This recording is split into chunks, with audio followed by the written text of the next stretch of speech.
Well, I think a lot of us realized how important home was in 2020, right? And certainly around the holidays, that's where we want to be, is home. But what happens when you have a family member that is needing to be in the hospital, especially children? Well, that's when the Ronald McDonald House steps in.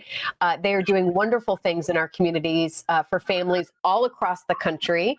We're so happy that Joe Citro is joining us this morning, the Director of Development there. We're going to be joined by the Griffin family in just a moment as well. But good morning, Joe. How are you doing? Good morning, Carly. Doing well. Thanks so much for having us today. It's so true. I was just kind of thinking about how important I think everyone realized what our home life is. And that's where you feel kind of the most safe and secure. And for a lot of families with these loved ones that are in the hospital, you guys are stepping up and trying to do what you can to make it feel like home. No, you're completely correct. It's been a really tough year for everybody. But as you know, it's even more challenging for parents when they find out that their child is having to fight for their life in some ways. And so really the fact is that the gift our families would like during the holidays is really simple. It's their child's health. Yeah. So because of this year with so many changes, how can people help families? Again, we're going to meet the Griffin family in just a moment, but obviously you're not able to take the volunteers that you once were able to. I mean, what's the best way for families to help right now? Yeah, the best way for families to help us is by supporting us during our Give the Gift of Zionist holiday campaign. Really what's happened for us was we've, of course, pivoted and adapted.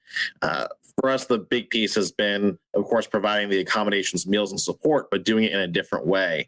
So, for example, hotels, we have families, the Griffin family, they'll share their story. They're coming from out of town. So since we have families seeking treatment from outside of the area, we're paying for hotel rooms while they're quarantining and starting to get treatment, and then integrating them into the house. Same thing with meals.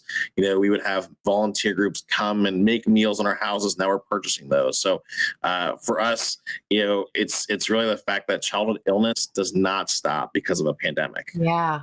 With your help and the community's help, we're able to provide all these services for free to our families.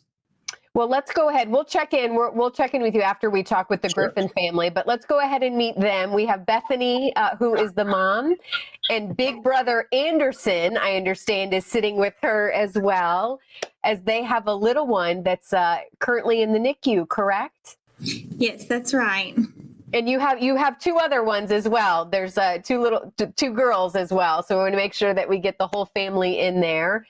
How are you doing, Bethany? I can't imagine having to deal with this on top of a pandemic and on top of everything else that 2020 has brought this year.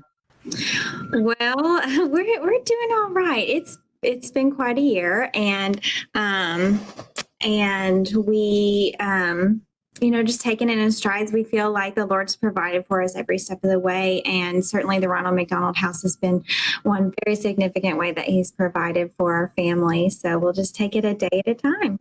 Yeah. So you're from Tennessee. And so you've been able, obviously this is where, tell us real quickly about, is it a little boy or a little girl? It's a boy. Okay. Yeah. What's his name? His name is Mac, short for Mackenzie. Oh, M-A-C-K. M-A-C-K. Good job, Anderson.